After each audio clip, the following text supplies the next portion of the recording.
Olá, seja muito bem-vindo a mais uma entrevista da Fintrender. E hoje a conversa foi com Bruno Batavia, que está hoje na Valor Capital Group, que é um dos grandes venture capitals aí do mundo.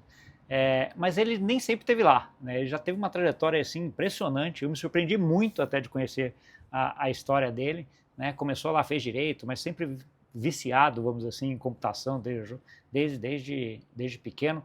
Trabalhou 13 anos no Banco Central do Brasil e estava junto em todos os processos de inovação do Banco Central do Brasil, Pix, a Real Digital, Drex, e hoje está dentro da Valor Capital Group, tocando essa parte de inovações emergentes, inteligência artificial e blockchain. Um cara que tem uma visão de mundo e uma visão de tecnologia muito legal, com um conhecimento bastante grande e que fala muito rápido. Então, se você quiser usar ali o 08 ali para ver, talvez te ajude aí na falada, porque acho que ele fala tão rápido quanto eu. Foi uma conversa que a gente falou de vários assuntos e que, por incrível que pareça, faltou tempo. Né? Acho que teve várias coisas que eu até anotei aqui, de coisas que eu tenho a curiosidade de falar com ele, que vai ficar para uma próxima. Se você quiser ouvir essa próxima, já comenta ali também, aqui também, para a gente reforçar aqui o pedido para ele, para que a gente marque aí em breve uma segundo round aqui do Batavia na Fintrender. Tá bom? Então, com vocês, Bruno Batavia. Ô, Bruno, tudo bom? Oba, tudo bom, Gustavo? Como é que você está? Muito obrigado aí pelo convite. Tudo ótimo. Obrigado você por ter aceito. A gente já tentou algumas vezes e foi aquela giratória, não dava, minha não dava, aquela bagunça, mas que bom que deu certo aí, porque eu acho que você é um cara que eu já estava no meu radar aqui para fazer um tempo, até pela tua participação nesse mercado de blockchain, toda essa parte de tecnologia do Brasil, que você é um cara bastante importante aí. Então, obrigado por ter aceito aí, por ter dado certo essa conversa. Eu acho que a primeira coisa que eu sempre pergunto, Bruno, e acho que é importante, é um pouco a tua trajetória, né? Então, assim, você teve lá, como é que você foi um tempo do Banco Central, depois saiu, mas conta um pouquinho, o que você fez de faculdade, como é que você entrou no Banco Central, conta um pouquinho da sua história aí pra gente. Não, super legal, assim, bom, eu sou uma boa mistura, na verdade, né? Assim, vamos dizer assim, graduação foi em Direito, então, assim, trabalhei inicialmente no Banco Central e com a parte regulatória, né? Então, na parte de organização de mercado financeiro, eu ingressei em 2010, assim, logo um pouco depois da faculdade. E aí tive a oportunidade, né, de, assim, uma certa sorte também de pegar um momento de abertura, né, do mercado e do Banco Central, do regulador como um todo, para a inovação, né? Então, assim, várias agendas que buscavam trazer eficiência, né? Inicialmente a agenda BC+, BC Rest, etc. No final do dia, né, olhando mais a fundo, era muito associada com a parte de inovação, tecnologia, abertura de mercado, novos modelos de negócio. E eu, apesar de ter feito direito, sempre fui aficionado por tecnologia, então desde cedo, desde 11, 12 anos eu programava. Quase fiz ciência da computação, mas nunca larguei, apesar de ter ido inicialmente por direito, nunca larguei a parte da computação. E dentro do Banco Central tive a sorte também de estar associado a essas agendas, né, evolução do mercado como um todo. Eu vou contar aqui um pouquinho mais do detalhe, que eu acho que acaba se entremeando um pouquinho com a minha própria história. E assim, acho que um papo legal também de ter aqui, você vai conduzindo aí como você quiser, Gustavo, é um lado que acho que acho que eu conto um pouco, né? Normalmente, quem me conhece sabe, né? Mas costumo contar um pouco essas histórias. Eu sempre tive, de uma certa forma, né? Associado, pelo menos bastante engajado, interessado com o ecossistema de cripto, né? Blockchain, tokenização, desde 2013. E aí tive a sorte de, mais lá na frente, né? No início o Banco Central não tinha nada a ver com essa história, né? Mas ao longo da minha carreira, que eu fiquei 13 anos por lá, tive a chance de vamos dizer assim, juntar os dois mundos, né? Mas em 2013 sempre tive, pela parte mais de inovação mesmo, né? Que eu tive curiosidade, acabei conhecendo muita gente do ecossistema, etc. E nos idos de 2014, perto de 2015, quando o Ethereum estava começando também, tive a sorte de conhecer algumas pessoas que foram importantes para o desenvolvimento do ecossistema, né? O Alex Van de Sande, que você deve conhecer bem, né? Porque ele foi o primeiro brasileiro na Ethereum Foundation. Então, assim, nessa época do ICO, né, do início do Ethereum, o Alex teve tipo, a boa vontade de mostrar o que era um contrato inteligente, o que era Solidity. E aí, assim, ao longo também da minha história, tive um tempinho que consegui sair de licença do Banco Central para poder fazer um mestrado dos Estados Unidos, nos idos de 2015, 2016. Fiz um mestrado em Colômbia, mais na parte de administração, com um olhar mais para policy, inovação. E aí, lógico que nessa época também, acho que, principalmente Nova York, ficou muito no radar, né? Eles tiveram as bit licenses, não sei se você lembra, que o regulador estadual de lá começou a push. Então, assim, foi uma boa experiência, né, eu estar por lá também, porque eu consegui ver um pouquinho da fricção que isso trouxe para o ecossistema. Eu morava ali no Chelsea, perto de uma aceleradora de fintech chamada Rise, que era uma joint ventures da Barclays com Techstars. E ali tinha umas empresas incubadas de cripto, eu vi muitas, até uns amigos que eu acabei conhecendo, né, muitas empresas saindo do estado de Nova York até para evitar, né, ali o arcabouço regulatório, o peso, né, cuja observância como um todo, até porque não eram fáceis, não era muito fácil obter essas licenças. E aí, assim, ao longo do meu mestrado, também juntando com um pouquinho de férias de licença, eu consegui ficar uns bons meses, e aí foi um pouquinho mais para frente, na época do ICO Boom, de 2017 para 2018. Eu fui para Zug, né, que era o Crypto Valley, e aí fiquei ali entre Zug, Zurich e Liechtenstein, conhecendo muita gente. Aquele ecossistema da ETH Zurich, que é uma das faculdades mais focadas em tecnologia, né? Dizem que é o MIT da Europa, né? E realmente essa parte, principalmente nessa época, blockchain, cripto em geral, estava muito em voga, né? Então, assim, tive a oportunidade de acompanhar muitos workshops, muitos eventos, né? E conhecer muita gente legal nessa época. E depois de um certo tempo, né, retornando ao Banco Central, após a conclusão do mestrado, eu tive a sorte também de estar no momento de abertura, que nem eu comentei, né?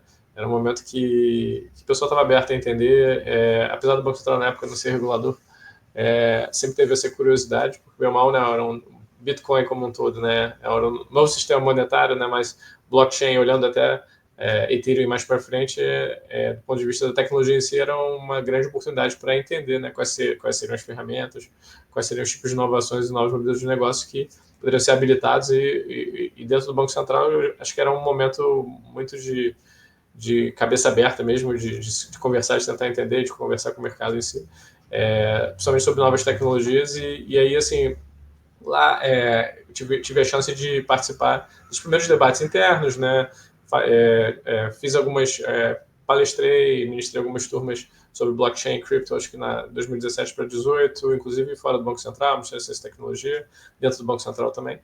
E aí a gente começou a ir mais profundamente, né, na época, nesse tipo de discussão. Até que certo momento, né, foi interessante que, acho que do ponto de vista institucional, o interesse cresceu muito. E você, como acompanha bem o mercado, sabe muito bem, né, foram criadas uma série de iniciativas e esforços, né, para entendimento, co-criação e construção, né, de um ecossistema que hoje a gente está vendo aí, né, com Drex, relacionado à blockchain e tokenização.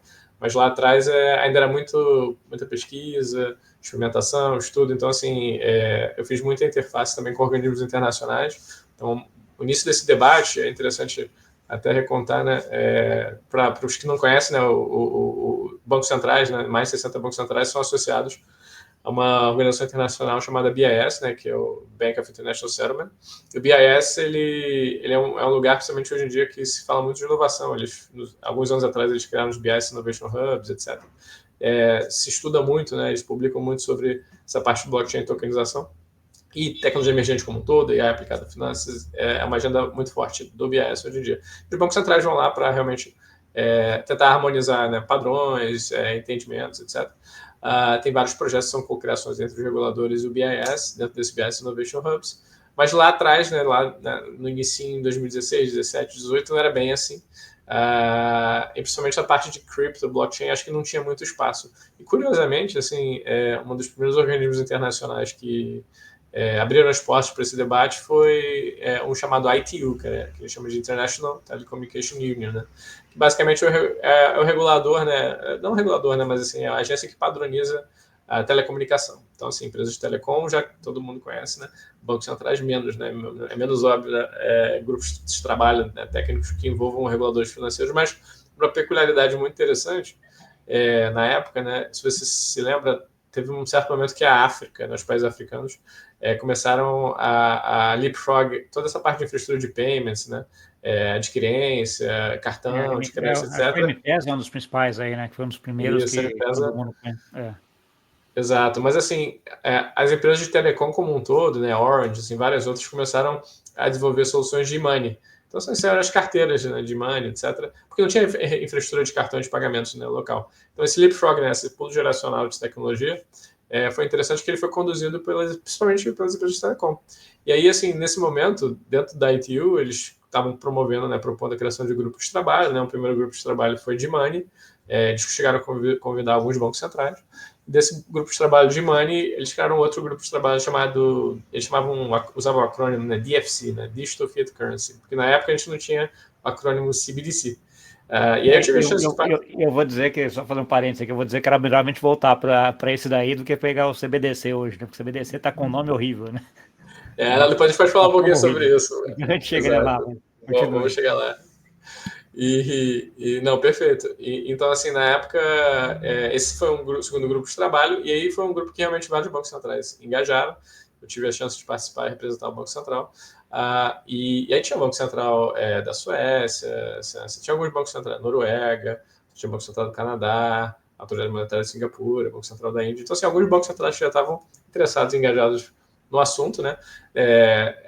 Nessa época também a gente tinha feito uma pesquisa, era um paper mesmo, né? Um working paper dentro do Banco Central, o working paper técnico, né? Foi eu e um ex-colega de banco chamado Aldênio, que a gente publicou, chamado Currency in the Digital Era, que basicamente a gente fazia um mapeamento do ecossistema de moedas digitais do Banco Central, blockchain, tokenização, eram os very early days, né? Acho que, para ser sincero, na época, acho que você der uma passada nesse paper, que foi publicado acho que em 2017 ou 2018, esse paper ele é mais quase um Pix tokenizado do que um Drex, né, que é uma infraestrutura de tokenização de multiativos. Assim, era mais ligado a pagamento. A gente não tinha o Pix ainda nessa época, né? Então, assim, por isso que ainda tinha essa ligação muito clara com payments. E aí, assim, nessa primeira... esses grupos de trabalho, na verdade, eles aconteciam a cada 6 meses em um dos países, né? Acho que o primeiro foi em Pequim, teve um na Coreia do Sul, um em Nova York, né, um na Suíça. Então, assim, foi super legal. Foram 2 anos de troca, né, antes do BIS realmente começar a olhar para blockchain, crypto payments, né, CBDCs em geral. E aí foram os OGs, vamos dizer assim, do CBDC. Né? Então, assim, o próprio Banco Central do Canadá tinha um projeto super legal, chamava Jasper, que usava tecnologia blockchain. O projeto Autoridade Monetária de Singapura tinha um projeto chamado Yubin, que eles até avançaram ao longo de 5 anos. Você tinha o DCP, já os primórdios do DCP da China. Então, assim, era um começo de conversa, mas era uma troca muito rica, né? E aí, aos poucos, eu acho que um pouquinho essa esfera, principalmente entre os reguladores, né, esses fóruns começaram a transicionar um pouquinho para o BIS, principalmente a partir do momento que o BIS começou a realmente criar, né, e focar nesse assunto, né? Tem um colega do BIS que chama Rafael Aurea, não sei se você já viu algum paper dele, né? Ele foi um dos primeiros a publicar dentro do BIS. E assim, ele fez um paper super legal, isso alguns anos atrás, chamado Stock Taking, né? Assim, Stock Taking, né? Relacionado à CBDC, iniciativa de CBDC. Ele estava querendo ver quais países estavam fazendo o quê e como é que era o discurso do regulador, né? Principalmente os presidentes do Banco Central, os diretores, né? Os que a gente chama de governors, né? Deputy governors. E aí, dentro desse stock taking, ele viu que realmente o discurso público, né, dos bancos centrais era muitas vezes negativo, né, porque acabava associando blockchain, até CBDC, né, na época de DFC, né, e até mesmo depois que o acrônimo CBDC já estava por aí, durante um certo tempo os bancos centrais associavam muito a cripto, e podia ser que lá atrás, né, para quem não tivesse conhecimento assim, da tecnologia a fundo e realmente da capacidade, né, e das oportunidades, né, do unlock de eficiência que ela traz, tinha um discurso público talvez um pouco negativo, e aí muitos bancos centrais se posicionavam contrários, assim, né, até publicamente. Esse stock take ele vai avançando, e aí isso daí vai invertendo, é muito interessante, né? E acho que também um pouquinho contemporâneo a Libra, né, que o Facebook, né, Meta, né, fez o consórcio que você conhece bem. Eu acho que a partir dali também foi talvez potencialmente um driver, né, algo assim orgânico do ecossistema, mas foi meio que um choque de realidade, e muitos bancos centrais, né, muitos reguladores financeiros que não estavam olhando a fundo, né, precisaram começar a olhar a fundo, né, e aí acho que foi nesse aprofundamento, né, um momento que talvez os reguladores começaram a considerar agendas agendas de moeda digital de Banco Central, blockchain, tokenização. E aí, mas foi toda uma construção, assim, qualquer tecnologia emergente, qualquer assunto que é um pouquinho mais técnico, mais complexo, né, quando entra, talvez, assim, no radar, né, de reguladores que não necessariamente conhecem a fundo a tecnologia, são super experts na regulação, mercado financeiro, mercado de capitais, mas uma nova agenda, né, uma nova onda tecnológica não necessariamente entender e compreender, leva um pouquinho para você homogeneizar o conteúdo, né? Mas as coisas vão avançando nessa direção. E aí, assim, foi essa história, eu acho que ela começou a ficar muito mais fácil, né, de se falar dentro de reguladores, mas quer falar um pouquinho, Gustavo? Eu queria te fazer uma pergunta, assim, porque você contou a história, me pareceu uma coisa meio natural você começar Bitcoin, Ethereum, tecnologia, viajar, etc., da forma como você conta. Foi assim que foi mesmo? Ou você teve algum momento que você fala assim, caraca, esse negócio é muito inovador, vai mudar muito o sistema financeiro, vai ser uma coisa... Ou foi aquela coisa que foi se construindo com o tempo? Você diz assim, a minha percepção ou a A sua percepção, percepção, assim... exato. A minha percepção, eu acho que lá para 2000... desde 2013, eu comecei a olhar bem a fundo Bitcoin, né? Porque basicamente era o que tinha. E aí, eu não sei se você vai se lembrar, como eu gosto muito da parte técnica, né? Eu comecei a olhar algumas iniciativas de programabilidade em cima do blockchain. Uma chamava Colored Coins, etc., que são os precursores do Ethereum, né? Dos contratos inteligentes. Então, assim, eu já estava olhando essas iniciativas de programabilidade em cima do Bitcoin, e aí quando o Ethereum saiu, lógico que você não conseguia tipo, entender a amplitude, né, assim, e as oportunidades, as possibilidades no momento zero, né? Mas eu acho que, assim, foi building, né? E aí, assim, como eu nunca deixei de ficar próximo do ecossistema, eu peguei todas as waves, né? Então, assim, né? Desde o início da parte de infraestrutura, que muito no início era tudo Layer 1, né? A infra, né? Então, assim, você tinha as grandes Layer 1s lançando, e aí talvez a segunda wave foi os protocolos, né? Os money legos, né? Os building blocks, né? DeFi, os primitivos de DeFi, né? DeFi Summer 2021, eu peguei tudo isso. Então, assim, eu acho que eu comecei assim, eu já gostava muito, mas eu acho que principalmente depois do DeFi Summer, né? Ao longo do DeFi Summer, quando meio que começou a ser replicado, né, todo o meu ecossistema de finanças em cima de blockchains públicos, aquilo ali foi para mim, eu falei, nossa, e aí eu entrei deep, né, assim, comecei a ver os primeiros exchanges centralizados, os lending markets, eu conheci muita gente no mercado na época, então assim, tive a chance de conhecer o Stani, da Aave, né, que acabou se tornando um dos maiores lending markets, protocolos de lending que existem hoje em dia, né, eu conheci o Gavin Wood, conheci o Anatoly da Solana, então assim, como eu orbitava desde os early days e tinha muitos amigos, eu tive a chance de conhecer os primórdios, assim, os founders que realmente hoje em dia são nomes grandes. E aí vem a pergunta, porque assim, você foi do Central, finança tradicional, daí você saiu esse período de que você foi fazer o curso fora, para a Suíça, etc, mas ao mesmo tempo você acabava tendo contato e voltando, etc. Como é que ecoava todo esse conhecimento, esse novo mundo que você estava olhando aqui com o tradicional, que era os bancos centrais lá no começo? Era uma coisa que já via algumas pessoas incomodadas também, que nem você, o que ia chegando, ou era uma coisa ainda muito difícil ainda de se puxar? Vou perguntar por que isso. A impressão que eu tenho de quem estava de fora é que, assim, que até quando a gente tem o efeito da Libra lá do Facebook, era uma discussão meio de lado, né? Nenhum banco central do mundo efetivamente estava com cara de que estava querendo, achando aquilo lá que era uma coisa disruptiva, até quando veio o Facebook e lançou, daí os caras olharam e falaram, opa, preciso dar uma olhada, aí começa tudo e acho que facilita as coisas. A tua percepção essa mesmo, que estava lá dentro, ou não? O negócio já estava lá cozinhando lá dentro?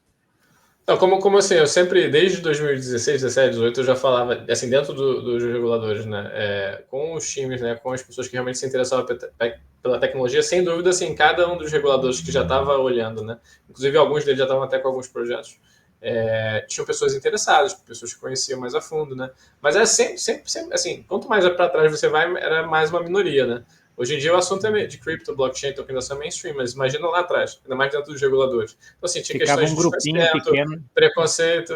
Era o grupinho, né, da galera lá que ficava geeking out, né, assim, adorava a tecnologia, os apaixonados, né? Era quase a galera cripto dentro dos reguladores, né? Então, assim, sempre tem uma galera que tenta empurrar o assunto, e aí começa muito orgânico, né? Então, assim, é normal. Então, eu acho que a minha experiência, mas também a experiência de muitos outros reguladores, começou com a parte de publicação e pesquisa, né? Que aí você tem um olhar um pouco mais acadêmico, né? Tenta criar, e você não tem, assim, vamos dizer assim, frameworks teóricos, né?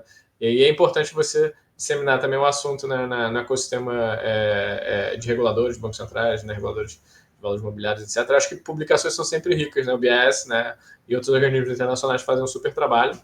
E até vários bancos centrais têm séries de working papers. Então, você acha que foi um canal para começar a meter a mão na massa, assim, e ir mais deep, né, no assunto.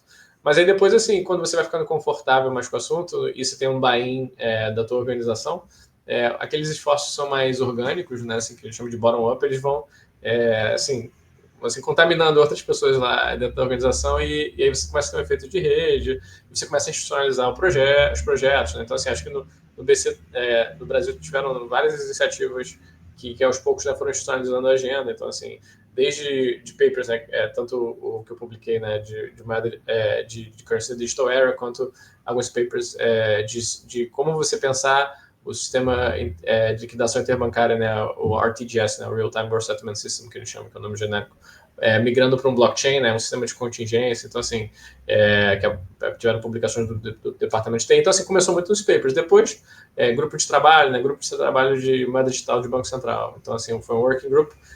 E você, cada vez, você vai chamando mais pessoas, mais departamentos, né, mais decisores. E aí, assim, esses momentos são momentos também de você disseminar, né, o conhecimento e tentar, né, homogeneizar um pouquinho o entendimento.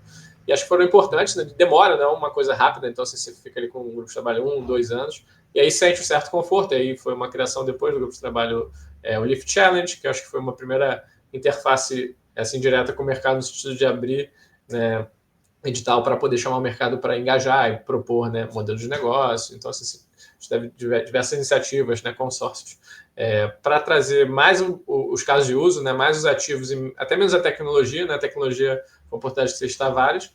E aí, assim, um passo natural foi a criação do piloto do Real Digital, que virou o Drex, e agora a segunda fase, né, a segunda chamada, segunda fase.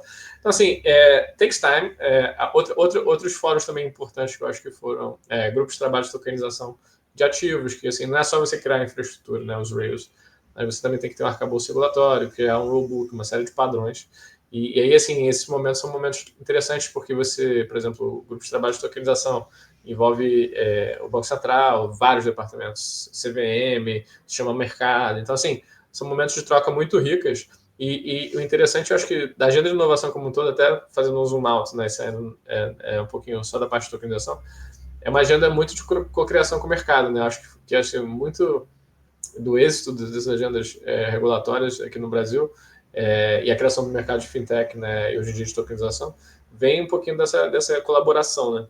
Então você tem no Pix, né? Antes o Pix, antes de chamar Pix, era projeto PI, né? Projeto Pagamento Instantâneo. Começou também lá atrás, 2017, 2018. E aí você tinha uma série de grupos de trabalhos técnicos, né? Para interagir com a indústria. Acho que, se eu não me engano, acho que isso é até público. Depois eu posso tentar achar aqui e te mando o link. Acho que a segunda reunião do grupo de trabalho PI, né, de pagamento instantâneo, ele perguntava assim: será que é possível utilizar blockchain? Né? Será que a infraestrutura do Pix pode ser já feita em blockchain? Naquela época ainda estava um pouquinho cedo, talvez, né, em termos de maturidade mesmo do stack, e era melhor você podia fazer, né, como foi feito, né, com tecnologia já testada, né, e assim, com benchmark com outros países que já tinham seguido essa rota, né, e com essas melhores práticas, acho que o Pix foi um grande sucesso, porque foi muito desse aprendizado. Mas, assim, e o Drex, a gente já é um pouquinho mais ambicioso no sentido de você estar trabalhando com tecnologia emergente, você tem uma flexibilidade muito grande em termos do que pode ser feito em cima da plataforma e vai muito além de pagamentos. Né? Conta um pouquinho, Bruno, o Drex, para mim, acho que uma das grandes surpresas, uma das grandes coisas interessantes que eu achei do Drex ou do Real Digital quando foi lançado é a arquitetura dele, né, de vir com estabelecer de destacado com uma stablecoin de varejo, porque naquele momento ainda tinha muita discussão entre se seria só CBDC de atacado ou seria para CBDC de varejo. Essa discussão hoje parece que a CBDC de varejo mesmo, aquela total como a gente concebia lá atrás, parece que o negócio está meio que se esvaindo, acho que eu não vejo hoje pelo menos ninguém indo para isso, mas naquela época que estava começando tinha muito essa discussão de coisa. E aí vocês vêm com um modelo que não era muito consenso, que era uma coisa meio híbrida. Conta um pouquinho da discussão de como é que chegou nisso.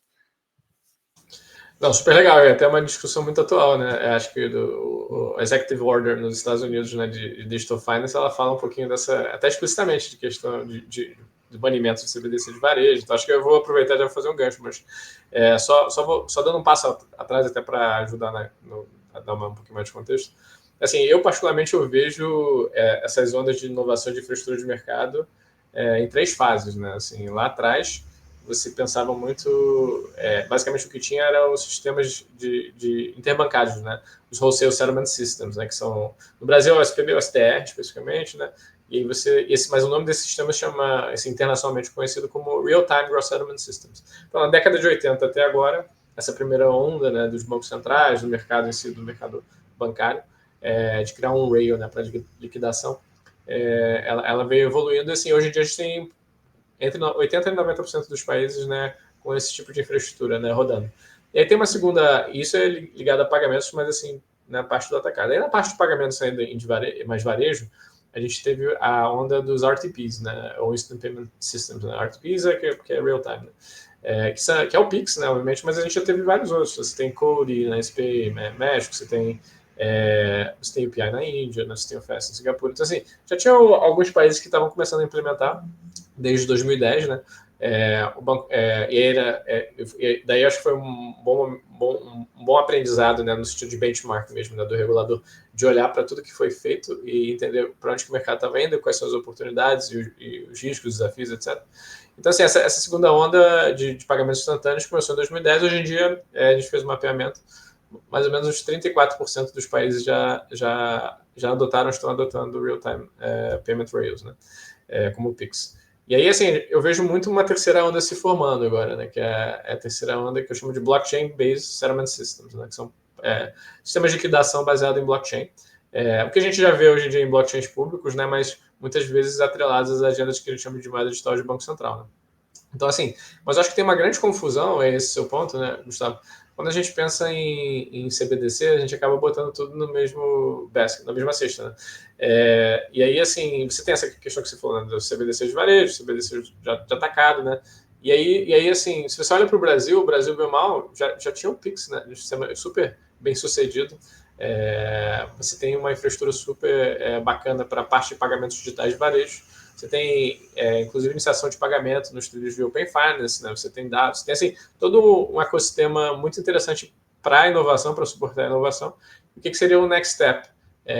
Você criar um trilho baseado em blockchain que você tem uma camada nova, que é a camada de programabilidade, né, de automação dos contratos inteligentes, e aí você está realmente migrando o stack, né, e você está abrindo oportunidades para inovação. E aí, assim, quando você faz essa migração, sempre tem esse debate, né? Eu acho que isso foi um debate que acontece em qualquer banco central, né? Vai ser um passivo de banco central, né? Que eles chamam de direct liability, né? Tipo assim, vai ser uma moeda mesmo, né, como papel moeda. Isso daí eu só estou trocando para um formato digital tokenizado. E aí, assim, é um substituto do dinheiro. Então, seria um modelo de CBDC de varejo. E aí, assim, e tem a outra CBDC que você comentou, né, que é a CBDC de atacado. Não necessariamente você precisa dar acesso, né, ao papel moeda, a um passivo de banco central, né, um substituto do dinheiro. Você pode simplesmente mudar todo o trilho do sistema financeiro, do sistema bancário, do mercado de capitais, sem necessariamente fazer uma disrupção muito grande, porque vamos parar para pensar assim, voltando para a CBDC de varejo, né? Bem ou mal, esse é um modelo que a gente chama de narrow banking, né? O Banco Central acaba desintermediando né, o mercado bancário. E a gente sabe que o mercado bancário, você já deve ter tido várias discussões nesse sentido, né?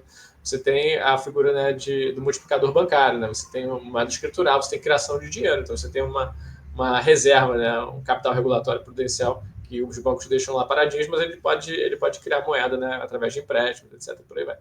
E aí, se você começa a criar um modelo totalmente novo, né, que é o modelo de narrow banking, mas pelo Banco Central, né, você pode ter impactos assim, sistêmicos, realmente, né, de intermediação. E não é também, vamos dizer assim, a missão de nenhum Banco Central fazer um relacionamento de interface direta com o mercado. Né? Por isso que tem os bancos, as fintechs, as IPs em geral, para ter esse relacionamento, essa interface. Então, assim, uma forma de você evitar todo o debate quase filosófico, né, de falar que uma CBDC de varejo traz para a mesa, né, uma série de seguranças, né, e aí questões que realmente impactam o sistema de forma muito profunda. Uma forma de você abraçar a tecnologia, né, emergente, como blockchain, meio que vai passando um pouquinho desse debate, e você literalmente falar assim, vamos para um modelo de atacado, que os bancos, as IPs, né, seja e-money, seja depósito bancário, continuam, vamos dizer assim, com relacionamento, continuam com a estrutura regulatória, né, e aí o modelo de negócio como é hoje em dia, mas a gente só está mudando de stack, né, então assim, hoje em dia você tem a figura dos depósitos, né, de instituição financeira, você tem os depósitos em IP, cada um tem o seu arcabouço regulatório, né, o seu modelo, mas você para um modelo de atacado nada mais é do que falar assim, beleza, agora os seus depósitos podem, né, transformados, né, num novo formato, que é um formato tokenizado, que vai rodar num trilho de blockchain, e a partir daí vai poder acessar uma série de features, né, de soluções que são habilitados por meio de contratos inteligentes. Então, você pode criar lógica, condicionalidade nas trocas entre pagamentos, entre ativos. Então, assim, realmente é um grande unlock, né? E aí, assim, voltando para o debate que a gente vê muito hoje em dia, por conta da administração do Trump, né? E especificamente da Executive Order que fez o ban do CBDC, né? Eu não sei se você chegou a ver assim no detalhe, mas se você olha essa ordem executiva, ele classifica basicamente como o CBDC como um direct liability do Central Bank. Então, assim, é um passivo de Banco Central, que não é o modelo que o Banco Central aqui do Brasil está adotando e nem muitos bancos centrais aí mundo afora estão fazendo. Alguns, talvez, né, tenham essa ambição, mas não é o caso aqui. E aí, assim, uma coisa também muito legal, assim, acho que é um debate interessante de levantar aqui, se você, por um lado, vê o ban de CBDC, né, nos Estados Unidos, no mesmo documento, né, tem uma promoção muito forte de stablecoins, né? Não sei se Exato, você... eu vi isso daí, ok, mas né, por isso que eu fico na dúvida em relação assim, a essa história da CBDC, do nome mesmo. Eu acho que a funcionalidade vai estar aí com outro nome. Exato, até o próprio Drex, assim, de uma certa forma, ele era real digital e virou Drex, né? Então, assim, até ajuda um pouquinho, né? Assim, né? Porque você realmente tem uma associação muito grande com uma CBDC de varejo, né? Como um substituto do dinheiro e, na verdade, é uma infraestrutura muito mais ampla para a tokenização da economia, né? Então, assim, eu acho que melhor ajustar o branding mesmo, porque ele gera muita confusão, né? E nessa questão de stablecoin eu acho curioso, né? Porque lá fora quando você bota tudo junto, né? E a discussão começa a gerar de vez em quando muito ruído, né? A gente escuta, né? O CBDC tem que ser banido, né? Mas stablecoin não, sim, aí sim, é o mercado e tal. Eu acho que tem, inclusive, uma sinergia tremenda, assim, porque vamos parar para pensar aqui. Como é que são os emissores de stablecoins hoje em dia, né? Sei lá, Tether, USDC, Circle, né? Então, USDT e vários outros que estão surgindo aí. Normalmente eles são colateralizados, né? Pode ser um depósito bancário, né? Pode ser um título público federal, né? E outros ativos de alta qualidade, ativos líquidos de alta qualidade. A própria USDT, né? Assim, boa parte em T-bills, né? Custodiados nos Estados Unidos, e acho que 0,6% em depósito bancário. E aí, cada stablecoin, cada emissor tem a sua composição, né? do colateral. Mas esse colateral, ele normalmente está off-chain, né? Porque assim, o Tesouro Americano não está on-chain, o banco não está on-chain. Então, assim, você tem uma série de figuras ali no meio, né? Para até ter alguns emissores que usam firmas de auditoria, etc., né? Para poder fazer auditorias recorrentes para garantir que o lastro está lá. Mas vamos pensar no mundo de CBDC de atacado, né? Talvez não seja melhor usar CBDC, né? Mas um mundo que o mercado bancário, mercado de capitais está mudando os rails para uma tecnologia blockchain. Até para usar o exemplo do Brasil, que é um dos melhores, você tem, nas primeiras fases do piloto do Drex mesmo, o Tesouro Nacional emitindo, né, título público on-chain. Os depósitos também ficando on-chain, através de depósitos tokenizados. Nada impede que, e até melhor assim, em termos de segurança, resiliência, né, e transparência, você ter um emissor de stablecoin que acessa uma infraestrutura de atacado, CBDC, né, baseada em blockchain. Você vai ter todos os seus colaterais on-chain. E aí, assim, obviamente, esses ecossistemas de CBDC, independente do país, eles são uma infraestrutura, um ecossistema nacional. Então, assim, muito disso vai estar contido dentro do país em si. Mas a stablecoins é um produto um pouquinho mais global, né? Porque ela interopera com blockchains públicos, né? Uma série de blockchains públicos, DeFi, protocolos DeFi. Então, assim, é um produto mais global. Lógico que isso é um pouquinho de feeling aqui, mas eu imagino um futuro que você vai ter, de um lado, o emissor, né, colateralizado através de depósito tokenizado, título público tokenizado, dentro de um ecossistema de CBDC de atacado e interoperando com vários blockchains públicos, né, com realmente a stablecoin é emitida, né, e realmente passando, né, as fronteiras aí do ecossistema de CBDC. Então, assim, eu acho que pode ser um casamento muito legal, para ser sincero.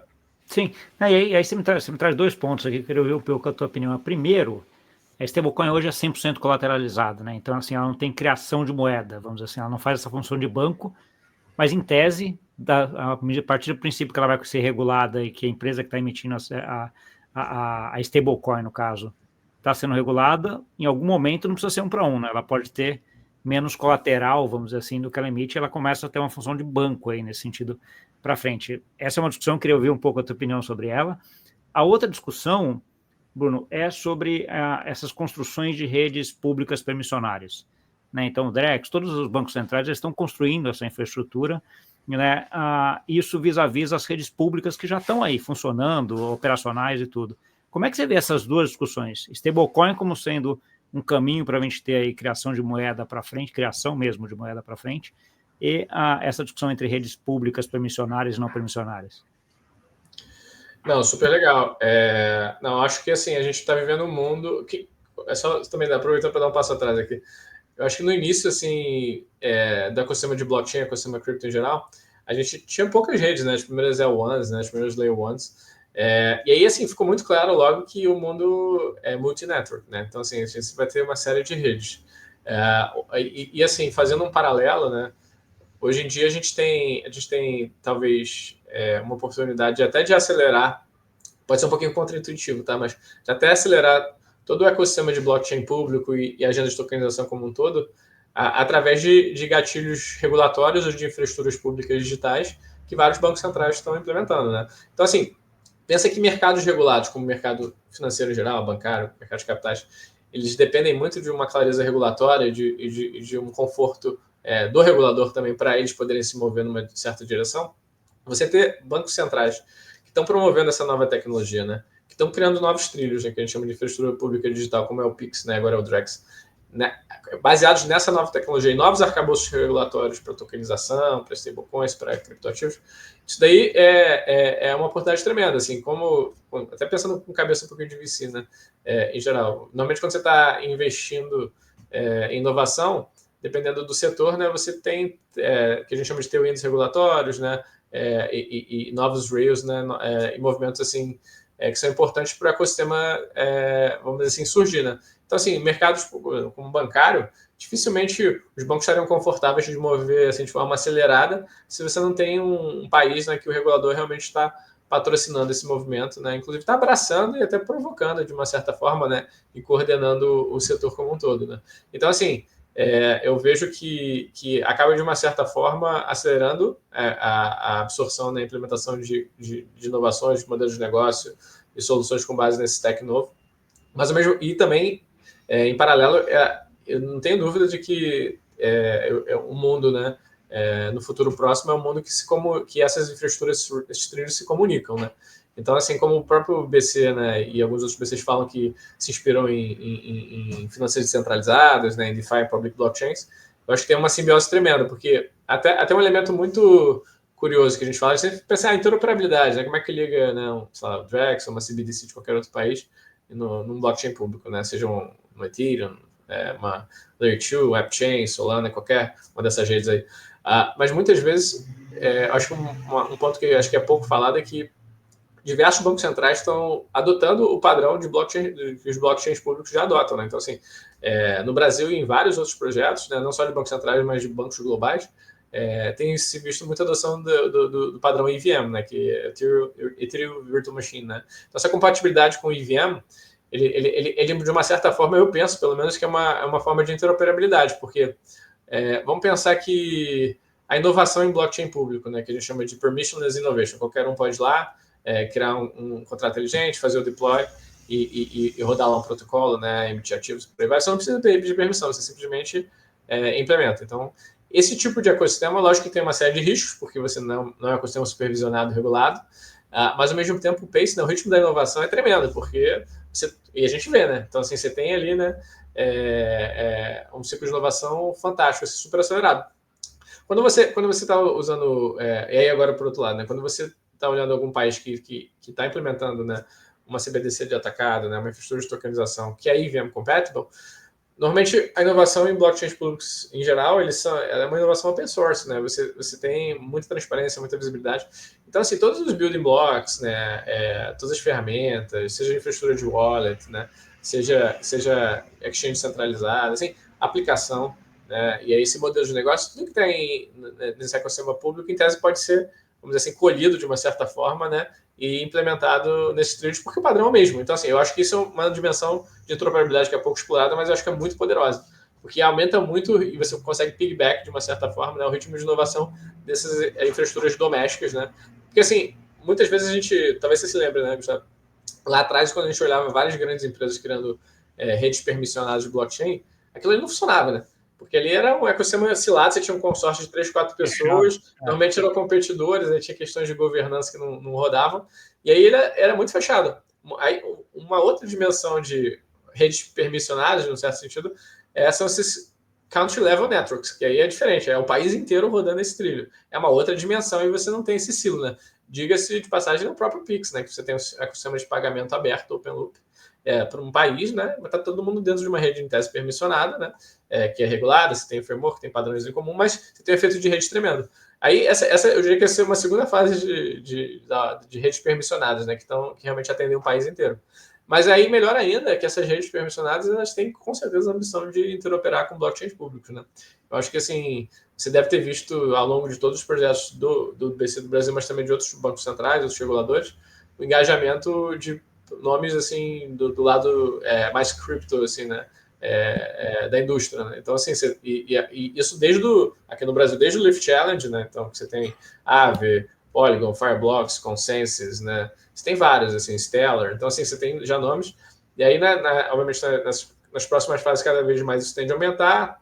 Lift Learning, você tem Ripple, você tem Axelar. Então, ou seja, isso daí, de uma certa forma, já está sendo pensado, né? E aí essa conexão é algo que fatalmente vai acontecer, né? Só que realmente para você ter essa interoperabilidade e amplificar realmente as dimensões, né, de um ecossistema doméstico de CBDC, você precisa de uma série de inovações tecnológicas e regulatórias também, porque vamos parar para pensar. Hoje em dia, até em blockchains públicos, né, algumas infraestruturas críticas de conexão, que são as pontes, né, as bridges, elas são honeypots, então você tem uma série de hacks, etc. Então, assim, cada vez mais está melhorando, mas ainda está num processo de... São pontos de falha ainda importantes ainda, né? Pontos de falha. Mas, ao mesmo tempo, assim, quando você está, vamos dizer assim, tokenizando, aí é mais para classe de ativo, né?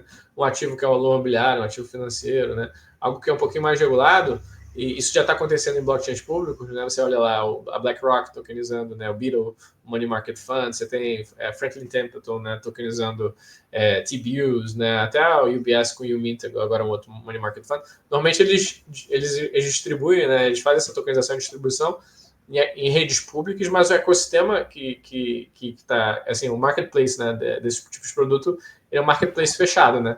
Então, assim... toda essa parte que é a regulamentação. É o KYC Market, isso aí. Então, assim, eu vejo, assim, talvez um primeiro estágio seria você ter uma interoperabilidade tecnológica e também regulatória, e assim, você poder whitelist, né, alguns ativos que vão fazer esse crossover, né, para blockchains públicos, talvez para mercados que você tenha pelo menos um nível de identificação, KYC, né, OML, CFT, etc., que seja mais ou menos siga a regulação de certos países. E depois, assim, aos pouquinhos isso vai se automatizando, compliance on-chain, você vai conseguindo melhorar o processo como um todo, né, e a composabilidade, né, desses mercados, né, e dessas infraestruturas, tanto públicas quanto permissionadas, né? Mas acho que é uma conversa que a gente pode aqui ficar, né, horas... Não, vai ficar um outro. Aliás, muitos dos pontos aqui, a gente ficaria aqui umas 2 horas falando, mas esse ponto, o BIS lançou, assim, recentemente, né, o ano passado, que é essa ideia de finternet, né, que é um pouco desse caminho que você está comentando aí, né, da gente ter essas blockchains permissionárias, aí, públicos permissionárias e as blockchains públicas mesmo, e meio que todo mundo se interagindo e indo num caminho ainda da gente ter aí uma internet baseada em blockchain, que seria essa finternet, que é um pouco do que você descreve aí. Eu acho que é bem interessante esse ponto. Em relação às stablecoins, Bruno, que a gente estava conversando assim, aquilo que eu falei, o cara emite 1 para 1 hoje, e fica lá, tal, etc., mas esse cara pode ser regulado como um banco e pode ser uma instituição bancária, no final, e criar moeda depois, que nem eu falei, né? Me parece ser um caminho bastante factível de andar aqui, né? Você diz assim, stablecoins que não sejam 100% colateralizadas, né? Sejam 30%, de 20%, então, mais assim, ou menos, né, indústria bancária. De uma certa forma, assim, isso daí já vai acontecer, né? Porque dentro, pelo menos, do ecossistema do Drex, assim, ou de outros países que estão caminhando nesse sentido, né? Porque quando você adota um framework de depósito tokenizado, você está mudando a tecnologia, mas o arcabouço regulatório é o mesmo. Então, assim, aquele depósito tokenizado de um banco de dimensão financeira não deixa de ser uma stablecoin que não é para entendeu? Porque você tem todo o arcabouço de regulatório, controle, supervisão, né, e capital potencial e regulatório que o banco precisa, né, atender. Então, assim, você tem um certo conforto de você não você não lastrar um para um. Ao passo que se você está, por exemplo, até usando marco regulatório de IP hoje em dia, né? Você, em tese, você tem uma colateralização praticamente total, né? Título público, etc. Né? A IP não é um banco, não pode criar moeda. Se for um depósito que usar de IP, aí é mais o modelo tradicional do stablecoin que a gente tem hoje em dia, né? 100% colateralizado. Então, vai variar. E aí, assim, eu acho que são essas nuancezinhas, né? Mas que já vão acontecer agora. E assim, um ponto que você trouxe que é super legal é esse ponto da Finternet, né? Eu acho que era uma visão que lá atrás o pessoal chamava de Unified Ledger, né, que acabaram rebranding para Finternet. E é legal que esse paper é um paper que é o próprio General Manager do BIS, que é o Augustin Casters, ele é um dos coautores. E conheci alguns coautores também do paper, né, Siddhartha Chet, da Índia, etc. Então, basicamente, é muito essa visão. E legal que no paper ele comenta que o Brasil ele talvez é o país que está mais à frente desse movimento, né? É interessante que o próprio BIS fala que o Brasil é um global benchmark nessa migração para um stack de blockchain, né, com a indústria financeira, bancária, mercado de capitais, o que é um tremendo orgulho, né, mas assim, tá todo mundo olhando, uma certa responsabilidade, né, por que está acontecendo aqui. Mas é legal também ver que outros países também estão caminhando nesse sentido, né, a gente pensa assim, é só Brasil, é só Drex, tá? Lógico que tem esse modelo aqui do Brasil mas assim, por exemplo, se você olhar Hong Kong, né, HQMA, né, Hong Kong Monetary Authority, eles têm um projeto chamado Ensemble, que é algo parecido, um pouco até similar lógico tem suas nuances, né? A Aldrex, a Singapura tinha o Project Yubin, depois eles fizeram o Project Guardian, que eles usavam até blockchains públicos, né? Depois tokenizados também, mas em blockchains públicos. E agora tem uma terceira iniciativa que chama GL1, Global Layer 1, que basicamente alguns bancos globais, né, usando a plataforma de Singapura, estão tentando fazer um interop protocol, né, como se fosse, por isso que o Global Layer 1, para você conectar vários sistemas de bancos que hoje em dia já estão usando blockchain tokenização. Né? Se você pensar, por exemplo, no JP Morgan, eles tinham a Onyx, que agora chama Nexus, né, que basicamente é o time, né, de tokenização, chama de Coin Systems. Então, assim, muito do money movement que tem, principalmente entre as tesourarias e entre os clientes do JP Morgan, já estão migrando para blockchain. Né? E aí você tem vários outros bancos também com suas iniciativas internas, mas não necessariamente elas se falam, né?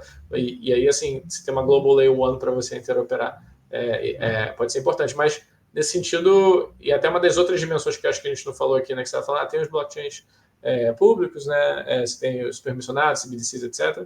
E tem uma dimensão internacional muito legal também, que eu acho que começa principalmente na parte de payments, né, então assim, cross-border payments.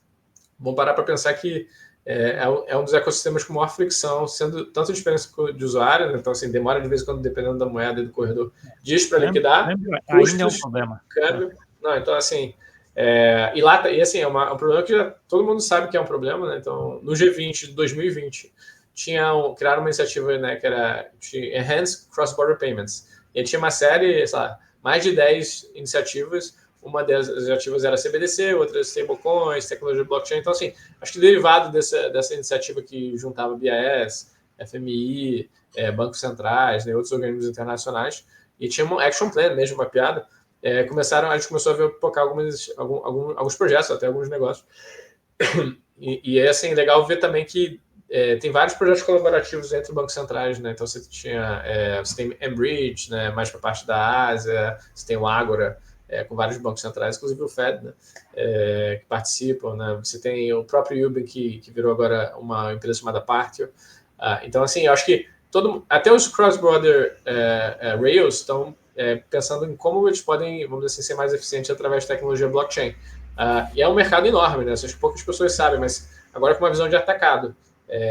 Você tem basicamente uma grande interop via mensageria, né, que é o Swift, e você tem uma infraestrutura de liquidação de FX Settlement, né, que faz PVP, etc., chamado CLS Group. Né? O CLS Group liquida entre 5 a 15 trilhões de dólares por dia. Assim, são volumes assim, gigantes. E são só 18 moedas, então não atende a tudo. Se não está no CLS, tem que ter mais hop, mais intermediário. Então, assim, é um mundo muito fragmentado, né? Só no Swift tem mais de 16 mil bancos correspondentes. Então, assim, você vê que é uma coxa de retalhos, a governança é super difícil. E é uma oportunidade grande de você também leapfrog, né? E partir para uma tecnologia que possibilita um monte de automação, né? Então, assim, você poder fazer coordenação da liquidação quando está tendo moedas ilíquidas, né? O contrato inteligente permite muito, né? Essa coordenação, né? Você tem o Atomic Settlement, né? Se alguma das etapas não acontecer, a transação não ocorre, você diminui o custo de funding, né? Você tem que, na CrossBuy você tem muito fazer pre-funding, né? Você tem conta Nostro, você consegue criar novos produtos, intraday, FX Swap. Então, assim, tecnologia realmente nova, né? Esse novo stack de blockchain, ele abre uma série de oportunidades que hoje em dia a infraestrutura legada não permite, né? Em diferentes dimensões, né? Bruno, aí você teve essa carreira, se é que eu posso chamar de carreira, esse tempo todo, essa trajetória aí dentro desse mundo de bancos centrais, em determinado momento você falou, deixa eu encerrar esse período aqui, abrir uma outra aí, iniciativa privada com chapéu aí de Venture Capital. Conta um pouquinho para a gente essa tomada de decisão, né? O que te fez tomar essa decisão e um pouquinho do que você está fazendo hoje na Valor. Não, maravilha. Não, acho que foi assim, por incrível que pareça, né? Por mais que sejam indústrias bem diferentes, né? Antes eu fiquei muitos anos no regulador.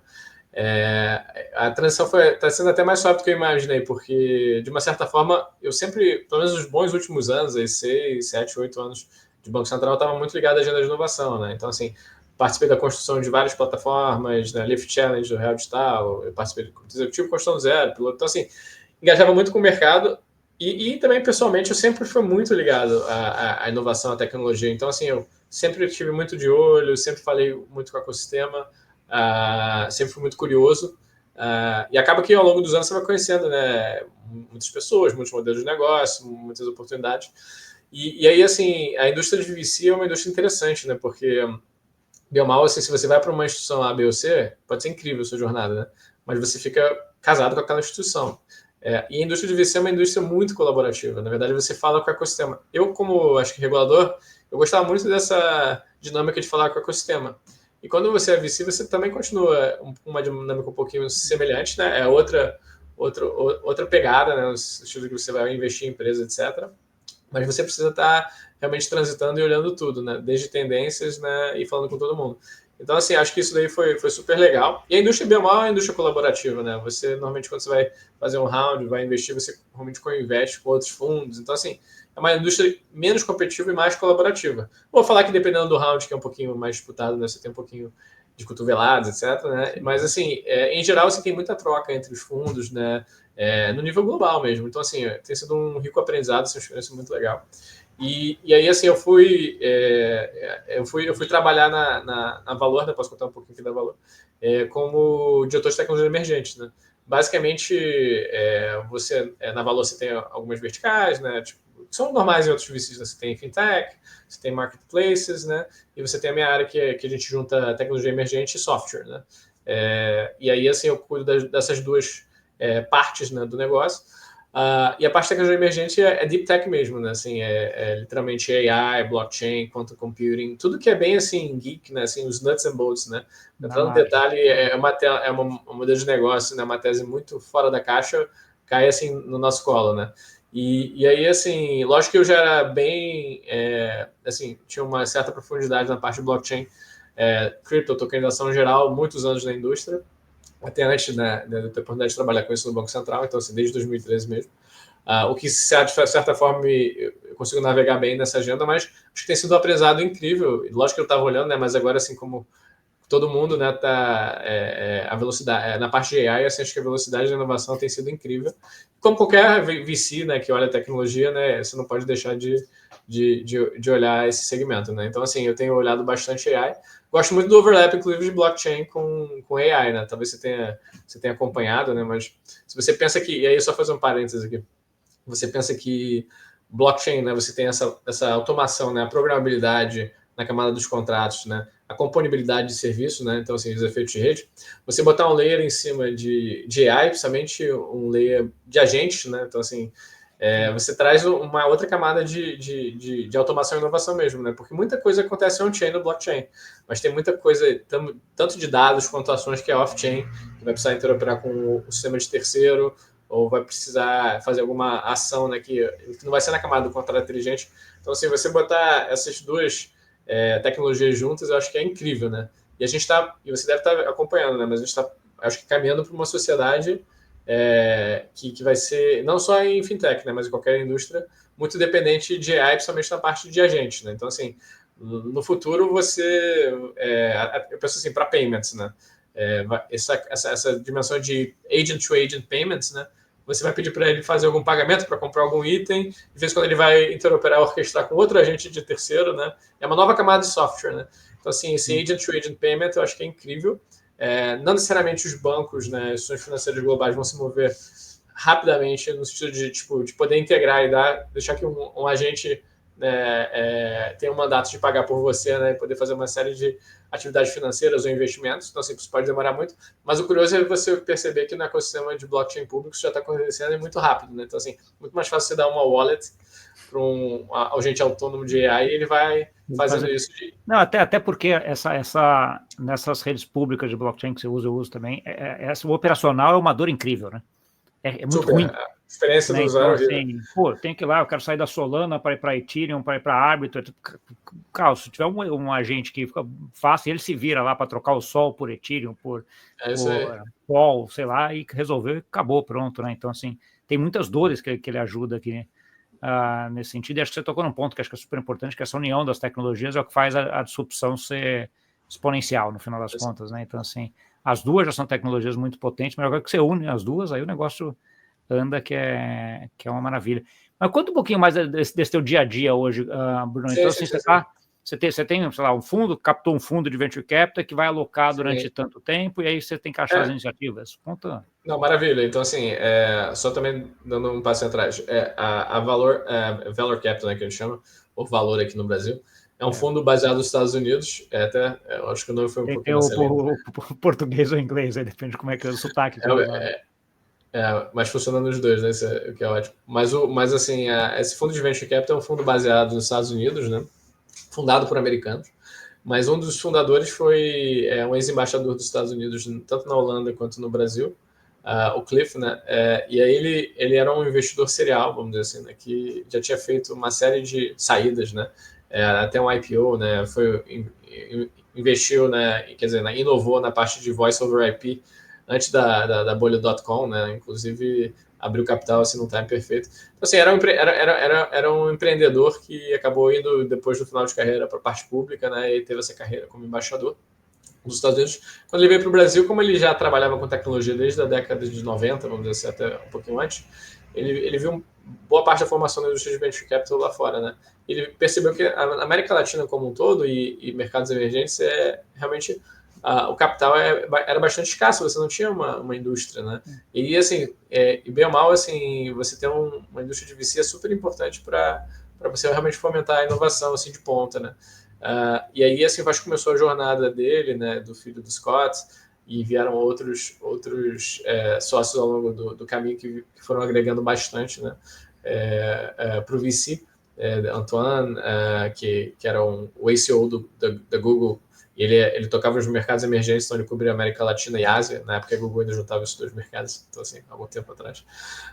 O Michael, que também foi CTO de várias empresas. Então assim, era um partnership bem multidisciplinar, né, fundado por americanos.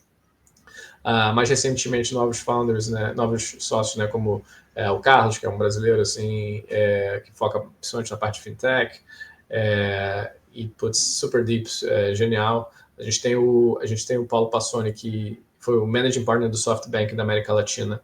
Ele tocava o fundo, né, japonês e acabou vindo para Valor, vai fazer quase 2 anos. E mais recentemente, o último que entrou, acho que também agrega bastante, foi o Dan Schumann, que foi o CEO global do PayPal por 9 anos. Então ele saiu do PayPal e veio para Valor como vice chairman. Então acho que é um grupo, assim, prioritariamente de americanos, mas que entendem que tem oportunidades incríveis em mercados emergentes. E é esse crossover entre mercados, eu acho que vamos dizer assim, é um elemento bem característico da Valor, né? Então, assim, trazer empresas que estão na América Latina para os Estados Unidos, que é um dos mercados que a gente tem bastante contato, e vice-versa, né? Trazer empresas dos Estados Unidos para a América Latina também, eu acho que é um play assim, super interessante. Eu, particularmente, né, desde que eu entrei na Valor, mas recentemente eu tenho coberto novos mercados emergentes da Valor. Então, assim, eu tenho feito muito mercado Ásia, né? Então, assim, Southeast Asia em geral, Singapura, Tailândia, Indonésia, então, e Ásia, assim, de forma mais ampla, né? Japão, um pouquinho de Hong Kong, e também Oriente Médio, então, assim, bastante Emirados, Saudi. Eu tenho viajado muito para essas regiões, porque eu acho que são mercados que são similares ao Brasil, assim, né? E aí, assim, você tem tanto do ponto de vista populacional quanto cultural, quanto regulatório e abertura de mercado, né, em diversos verticais.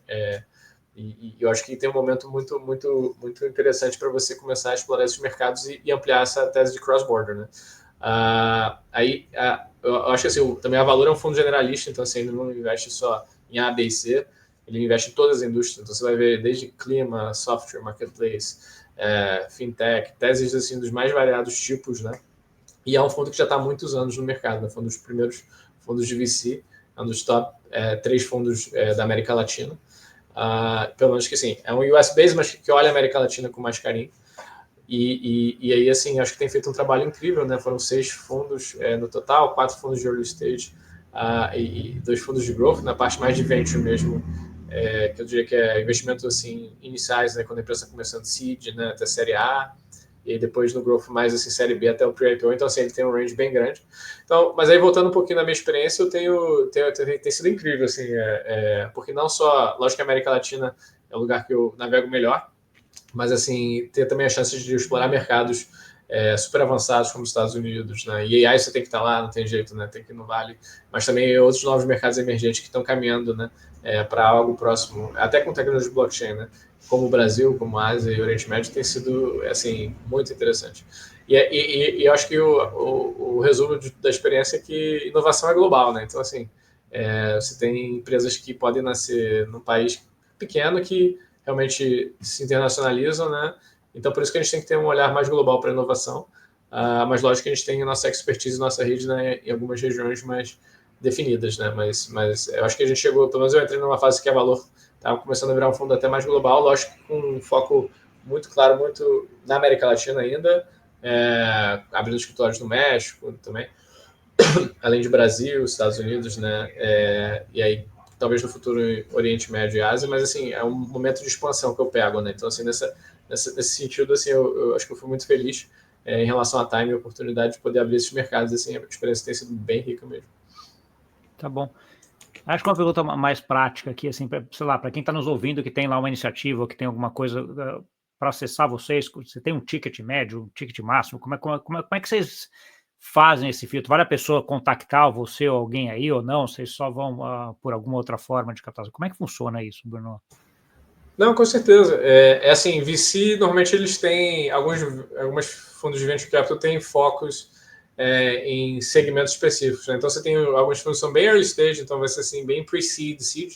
Pre-seed é quando o cara tá com a ideia, assim, no PPT, etc, né? Tá discutindo com os amigos, fez um round de anjo, etc. E aí depois ele começa a engajar um investidor adicional. E aí, assim, vai do pre-seed até o seed, que é bem mais early stage. Você já tem ainda que é um early stage, mas um pouquinho com mais distração, que é essa fase entre o seed e a série A, né? Então, assim, o cheque vai variar de acordo com a maturidade do projeto. Nos nossos fundos mais early stage, a gente olha, a gente investe desde 300, 500 mil dólares até 5, 10 milhões de dólares, dependendo do projeto em si, né, da atração que ele tem. Na parte de early, na parte de growth, eu diria que essa faixa de 10, 15 para cima, né? Então, assim, eu diria que o sweet spot é série B, série C. Então, assim, são momentos que a empresa já achou, né, o product market fit, né, já tem sua base de cliente, já entendeu o seu produto, já está tracionando e escalando até para outros mercados, né, outras linhas de produto. Então, um pouquinho mais avançado assim, no ciclo de vida da empresa. Mas, assim, no limite, a gente investe até a pre-IPO, né? Quando a empresa já está lá nos finalmente, né? O capital está fechado ainda, mas vai fazer um IPO. Então, assim, é bem amplo, assim, a atuação. Mas o sweet spot, eu diria que é principalmente entre seed e série A. Então, assim, são cheques entre 1 a 5 milhões de dólares. E aí, assim, growth, eu diria que é série B e série C. Mas a gente olha tudo, assim, dependendo da oportunidade. A gente pode entrar bem early, como a gente já fez recentemente. A gente investiu numa empresa super interessante de AI, que estava no começo da jornada, na parte de marketing. Então, assim, não tem muito que... Se for um bom founder, né, um bom grupo de founders, um bom modelo de negócio, né, e aí a gente vai olhar com carinho. Então, assim, para falar, pode LinkedIn, mandar e-mail, né, e aí, assim, acho que a gente olha tudo, então, assim, a gente não deixa de olhar e a gente sempre engaja quando entra alguma empresa que está, vamos dizer assim, no perfil de investimento que a gente gosta. Tá bom. Bueno, eu vou ter que parar aqui, porque a gente tem um tempo aqui que a gente tinha organizado. Eu ficaria aqui umas 3 horas falando ainda. Tem um monte de coisa que você falou que eu anotei aqui, que passou. Agora deixa aí para a gente conseguir cobrir tudo que a gente tem. Já fica o convite aí para a gente vir daqui um tempo. Né? Daqui um tempo a Que a mais, gente continua o papo. para a gente continuar esse papo aqui. Eu queria te deixar agora um espaço aí para você dar uma mensagem final para quem nos ouviu também e reenfatizar aí onde eles entram em contato contigo. Não, perfeito. Não, só agradecer mais uma vez, Gustavo, pelo tempo. Foi um prazer. Como concordo contigo, acho que a gente poderia ficar horas e horas aqui. Vamos fazer uma segunda sessão, sem dúvida, aí para atacar outros assuntos, e tem muitos assuntos, né? Para entrar em contato comigo, aproveitar para deixar aqui o e-mail, né? É bruno@valor capital group. Então, vou falar em inglês, fica mais fácil. É valorcapitalgroup.com. Pode mandar mensagem no LinkedIn também, você vai me achar pelo meu nome. E aí a gente vai sempre tentar engajar assim que possível, né, para se quiserem conversar aqui via fundo, mas se não for fundo também, se for bater um papo, né, trocar uma ideia, a gente está sempre aberto, sempre gosto de falar com todo mundo. E aí fica, e agradecer mais uma vez. Não sei se, de mensagem final, eu acho que assim, é importante ser sempre curioso, né? Estou pegando um pouquinho da minha experiência. Acho que a curiosidade te leva longe, né? E hoje em dia a gente tem um monte de ferramentas, né? Eu mesmo sou um pouquinho enviesado, mas quanto de ferramentas que a gente pode alavancar com AI, tecnologia para fazer pesquisa, quantos conteúdo que a gente tem hoje em dia disponível gratuitamente na internet, seja um vídeo, um podcast, seja um livro. Então, assim, seja curioso, né? Assim, vá assim a fundo num assunto que você gosta, né? E aí você consegue realmente primeiro, tá sempre próximo da inovação, tá sempre por dentro do que está acontecendo e, sem dúvida, para os bem informados sempre tem oportunidade, né? Então, você acha que essa é só deixo de dica aí, mas é um pouquinho da minha história. Eu acho que a curiosidade acabou me levando longe aí, e eu tenho sido muito feliz aí nessa. Hoje em dia, bem ou mal, respirou inovação 24/7, né? Então, assim, é um mercado que é incrível e você sabe, né, Gustavo? Você também. Sim, Aí, né? estamos juntos nessa trajetória de conhecimento e com muita curiosidade. Eu também sou um cara bem curioso e acho que você matou no ponto. Acho que você ter curiosidade é o start de tudo, porque você querer aprender, você vai, e quando você mais aprende, mais você aprende, segue o jogo e vai fazendo coisas muito legais, né? Que é o que você está fazendo aí. É isso, Bruno. Obrigado, então. Parabéns aí. A gente se fala em breve. Combinado. Abraço, Gustavo. Tchau, tchau. Se você chegou até aqui, é porque deve ter gostado desse episódio. Então não esquece de deixar o like, compartilhar com aquele amigo e amigo que gosta desse assunto e até a semana que vem. Tchau, tchau.